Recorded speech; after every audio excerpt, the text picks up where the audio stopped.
Hürmetlik vatandaş, bugünkü leksiyalarımızı sözleyimiz, leksiyadası da Gacar Ozi, Washington'dan sözleyimiz, bugünkü islagış kimen 25. yıl 1. ayının 22. günü vatandaşlar. Keçirenler, iki gün ciddi işim çıkıp kaldı. Sizler bile yüz görüşemedi vatandaş, 1. ayının 20. gününü Amerika'da olup birken, yani yan saylanğan prezident Donald Trump vazifege olturish üçün qasam berilgan kun edi. Şu günlerde sizler bilen görüşemedik, geçirenler vatandaşlar. Bugün hem de şu 2 günden beriki vaziyet ve yeni vaziyetler sizler bilen toxtalımız. Prezident Trump murasim ötközgen günü yarım saat nutq sözledi. Bugün sizlerge bu nutqdan 3'ten bir kısmını yetkizimiz. Prezident Trump'ın nutqida sözlegen birinci jaranglyk şuar Amerika Qo'shma Shtatlarynyň altın devri başlandı. Bu tamam. Şonundan keyinki bugünkü endi kelewatgan haberlerde umumlaştırıp aýtsak, awal bununda birinci we ötkenki haberlerini bir qoşumuz vatandaş. Qaysi haberler deseniz, 1. ayının 6. günü Amerika Qo'shma Shtatlarynyň sabiq döwlet işler katibi Mike Pompeo Tayvan'ı ziyaret kıldı. 1. ayının 16. günü Amerika Qo'shma Shtatlarynyň sabiq muavin prezidenti Pence efendi Tayvan'ı ziyaret kıldı. 1. ayının 17. günü Amerika Qo'shma Shtatlarynyň yeni saylanğan prezidenti murasim ötküzüşden 3 gün burun Beijing'e telefon verip Reis Xi Jinping bilen görüştü, sözleşti. Bugün ekip gelgen sözlerge yakın matbuat çıkan sözlerge asaslanganda Prezident Trump şundaq dedi ki, Jungo bilen barlık meselelerini hal kılışını başlayımız. Bugünden başlayımız. Bunu matbuatlar ve haber yazıcılar neymi dedi? Ultimatum karakterlik fikir dedi. Yani ultimatumның bir manisi en ahırkı fikir. Özü bitildiğinde kayıtı gep yok degendek en ahırkı fikir. Ultimatum karakterlik fikir dedi. Şu günü 1. ayının 20. günü Prezident Trump Washington'da vazife üteşki qasam qilish murasim ötküzgen günü Cumhur Kompartiyasi Merkezi Komiteti Siyasi Bürosu ciddi yığın çakırdı vatandaş. Kalışken ciddi yığın çakırdı. Bu yığının nemi deyilgeldikini, yığında nemi gepler qaral qaldığını şın hoşa haber kılganda Juan yası ve ekologiyilik münasibetler. Qandab bir taraf qılımız dedi, Palampistan deb şın hoşa şunda haber kıldı. Qırıq gep. Şın hoşanın haberi bu qırıq gep. Endi şuyat turuptusu vatandaşım. Bunun evvelide yendi gün deydiğen obzorçunun bir parça haberi kelgen idi. Ben sizlerge yetkizemmedim. O haberde nemi deyilgen dese, murasim ötküzüşke qatnaşıdığan iki taraftan, yoki addi til bilen aytganda iki qirg'oqdan, Tayvan Jungo iki qirg'oqdan, yoki murakkabroq til bilen aytganda iki davlatdan, iki xil vakillar umikini Washington'a kelip murasimga qatnaşışıdı deyildi. Amaliyatda Yan Jungo nemi dedi? Tayvan'ın vakili Hangoyi Washington'a kelmeydigan boldu. Meselen havara yani soğuk ekim Washington'a kirgenlikten murasim ötküzüş planı özgürüp murasim zalının içine elip kirip getildi. Bu aralıkta çakırılgan mihmallar intayin köp bolğanlığı için Tayvan'dan keldiği vekillerge orun kalmadı. Bu mu bir gep? Bu belki obzorçu Yandungo'nun gipidir ve yaka başka gepti. Bırak bugünlerden Tayvan'ın vekili Hangoyi ve başka ümek azalarının Washington'a kelip murasimga qatnaşqanlığı doğrusu haber geldi. Jungo'dan yetip kelgen Hanjin devletinin muavir reisi iken, men onu burunqidak devletinin muavir veziri hem daimi heyetler azasından birisi deb o'ylab yuribdiman o'tganda. Xiyolimda u xato ekan. O fakat devletin mavi reisi ki mavi reisi bir simvolluk mana Cungo üçün aytganda. Cungo'da hükümet hesap emas, partiye hesap koy vatandaş. Partiye hesap, hükümet hesap emas. Endi hazır bugün kelgen haberi qaraganda ayni çağda Xanjin Washingtonga kelgende reis Xi Jinping'nin favqulodda vakili degeni. Endi bugün qarasangiz favqulodda vakil bo'lish u yoqda tursin. Hatta Xanjin hech kimdir ruxsat olmay o'zi Washingtonga murosim qatnashish uchun kelgan emas vatandosh. Bir hafta ichida bo'layotgan ishlar juma bu. Endilikda bugün qaraymizki Prezident Trump vazifege o'ltirib qasam berib Oqsaroyga kirgandan keyin bir qanchaligan siyosat xarakterli hujjatlar, ichki siyosat xarakterli hujjatlar, tashqi siyosat xarakterli hujjatlarga qator imzo qo'ydi. Ko'chkiga siyosat yo'li qo'yildi. Endi bugun birinchi ulug' o'tirg'i chiqqani Dunyo sayya tashkilotidan chekinib chiqish. Fransiya havo klimati kelishimidan chekinib chiqish. Bu ketma intayin nozik ishlar bu, diqqat vatandosh buningga. Undan keyin kishi yetib kelgani e'lon qilingani matbuotga chiqqani ikkinchi oyning birinchi kunidan boshlab Jungo'dan Amerikaga eksport qilingan tuvar mallarga suvari qanday tuvar mal bo'lishiga qat'iy nazar 10%'ın qo'shlab tamojni beja qo'ydigan bo'ldi. Vatandoshim. Hozir deydiganning hammasi deb bo'lgandimanmi yo kelib qoldim. Kelib qolsa to'liqlayman.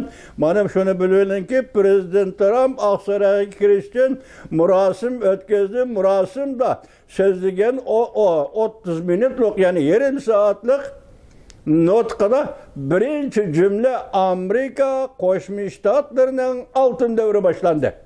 Bo'ldimi?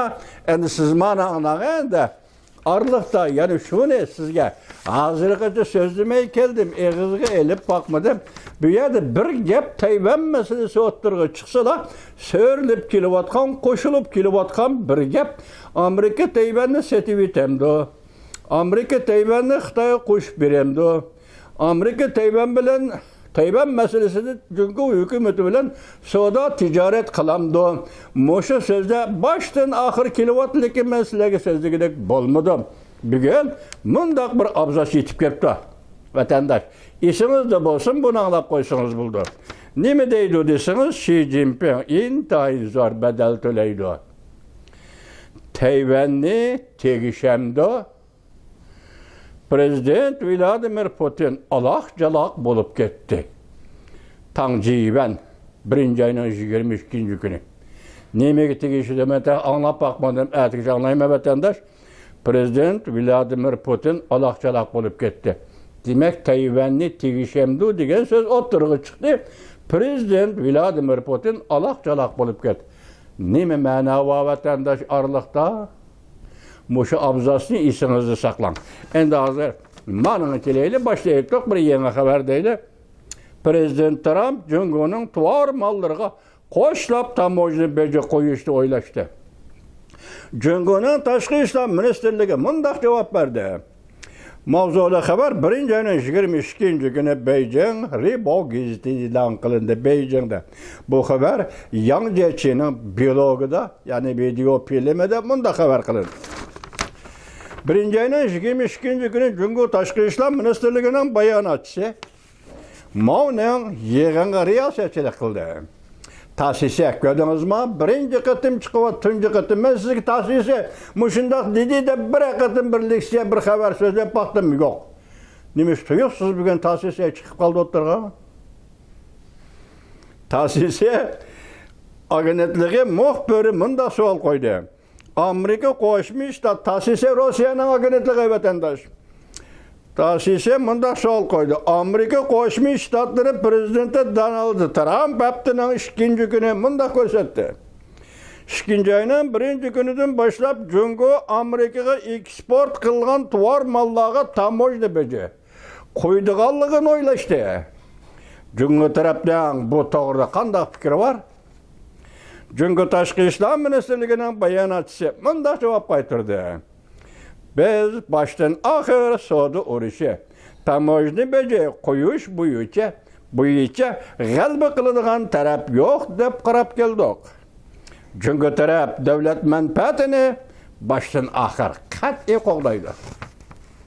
Demak, 2-ayning 1-kundan boshlab Xitoyning Amerikaga eksport qilingan har qanday tovarlari, suvari tovarlari hammasiga qo'shilib bosh qo'yish. Biroq 20% qo'ygan bo'lsa, bugun 30%.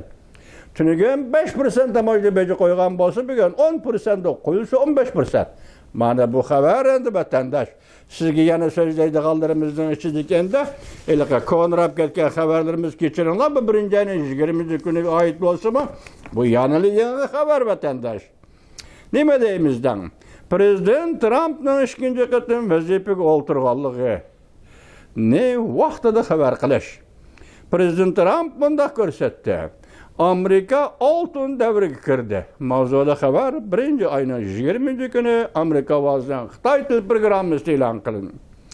Xabar mundaq boshlandi. Prezident Trump murosim oxirlashgandan keyin davlat majlisining ko'p turli Davlat Majlisi binosida ko'p turli hujjatlarga imzo qo'ydi. Jumladan ishki kabinет a'zolari to'g'risidagi hujjat, eslatma xarakterli hujjat, uqtirish va yorliq, axborot hujjatlari va ma'muriy buyruq qatorliq har xil hujjatlarga imzo qo'ydi. Prezident Trump an'ana bo'yicha qisman harbiy qo'shinni ko'zdan kechirdi. Prezident Donald Trump talon hujjatlarini aniqlash hamda Jungo Amerika munosabatiga bog'liq ma'muriy buyruqlarni aniqlash vazifasini bajardi. Mavzuli xabar 1-ayning 20-kuni Amerika ovozidan Xitoy til programmasi e'lon qilindi. Xabar mundaq boshlandi. Washington Amerika Qo'shma Shtatlari prezidenti Donald Trump qasam berib vazifaga o'ltirdi. Prezident Donald Trump vazifaga o'ltirib bir necha soat ichida bir qator ma'muriy buyruqlarga imzo qo'ydi.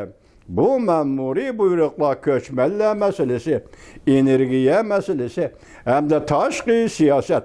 Prezident Donald Trump hukumat kabineti ijro qiladigan siyosat asoslari va Prezident Trumpning saylam davrida bergan va'dalarini ishga oshirish qatorliqlarni o'z ichiga oladi.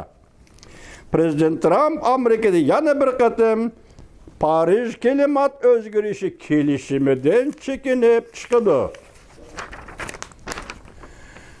1-ayning 21-kuni bu mavzu Amerika ovozi Xitoy til programmasi e'lon qilindi. Xabar mundaq ko'rsatildi. Dunyoda har qaysi ellar rahbarlari Prezident Trumpning vazifaga o'ltirishini tabrikladi. Mavzuli xabar 1-ayning 21-kuni Amerika ovozidan Xitoy til programmasi e'lon qilindi. Hozir bu yerda sizlarga mavzuni topshirish nima vatandosh endi keldi. Mavzu topshirish mazmunni asosan ko'ramiz. Aqsaray Prezident Donald Trump hukumatining 1-numurli axboroti Amerika aliyul ala axborotini e'lon qildi. Mavzuli xabar 1-ayning 21-kuni Amerika ovozidan Xitoy til programmasi e'lon qilindi. Xabarning mazmuni bundoq: Amerika yana bir qatim bexatar bo'lishi lozim. Bexatar davlatga aylanishi lozim. Amerikaning va'daga iqtidori bo'lishi hamda energiyada yetakchi o'rinda turishi lozim. Amerika sozliqlarni quritishi lozim bo'lsa, siyosat sohasidagi sozliqlar deyilgan yerlarni suvini chiqarib yutib yoki byurokratlarni bir taraf qilib yutib, bu sozliqni quritishi lozim. Amerikaning qimmat qarashini asliga keltirishi lozim. Bular tugudimi? Endi yana bir xabar. Germaniyada el-royini tekshirish. TikTokni qo'llanuvchilar Rossiya bilan Jungoning saxta uchurining ta'siriga o'ng'ayli uchraydi. Rossiya bilan Jungo to'g'risida yaxshi tashviqot intayin zo'r bo'lmoqda. Mavzuli xabar 1-ayning 21-kuni Amerika ovozidan Xitoy til programmasi e'lon qilindi. Masalan, TikTokda Xitoy to'g'risida yaxshi tashviqot, Rossiya to'g'risida yaxshi tashviqot boshlab kelyapti deydi. TikTok sanasi ko'p manbalik demokratiyaga buzg'unchilik qiladigan Hata uçur bilen bir taraflı təminleydiğin deliller bilen təminledi. Bu Germaniya cemiyetinin tik-tak doğrusudaki göz karışı iken, hazır tik-tak qaraganda, yani 75 gün uzartış, vakit beriş. Ondan keyin kelişim imzalaydigan bir iş barken, şunun üstüde ketayotydy tik-tak. Ondan keyin bizlere galba kıldık degende, sabah prezident Joe Biden'ın siyaseti boyunca galba kıldık dedik. Endi hazır Prezident Donald Trump davri kirib keldik. Şuna bu noktada tik-takның takdiri qandaq buludu? Yani davamlı silahı sözleyimiz. Mao fikir, Germaniyanın fikri vatandaşım. Endi yana bir haber. Prezident Trump vazifege olturuş nutqu sözlegende daimi inqilab bilen devletning muvaffaqiyat yaratışı yeni davrini etishni chaqiriq qildi. Mavzulu xabar 1-ayning 20 gün Amerika ovozdan Xitoy til programmasi e'lon qilindi. Xabar bundaq boshlandi.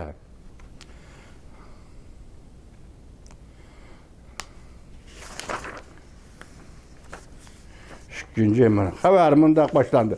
Yeni davr başlanış noktası turibdi. İslahat ve özgürlükning dolqini bütün memleketga yağmurdi. Quyosh nuri butkul dünyani yürüttü. Amerika asla görüp bakmagan bir şekilde bu fırsatni çiң tutib oldu. Lekin avval biz duch kelgan xrislaga samimiy yüznüşimiz kerak. Gerçi xrislar köp bolsunmu, lekin ular yanala bu xrislar Amerika Qo'shma Shtatlari şahit bo'layotgan dunyo tarafidan kuch bilan tarmar bo'ladi.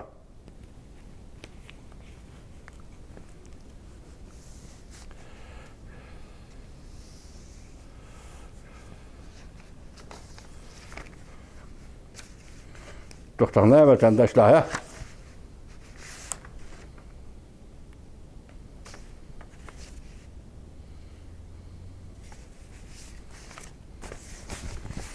Bu xabarimiz, bu leksiyamiz, bu mavzuda oxirlashib tursin. Davomini hozir so'zlaymiz.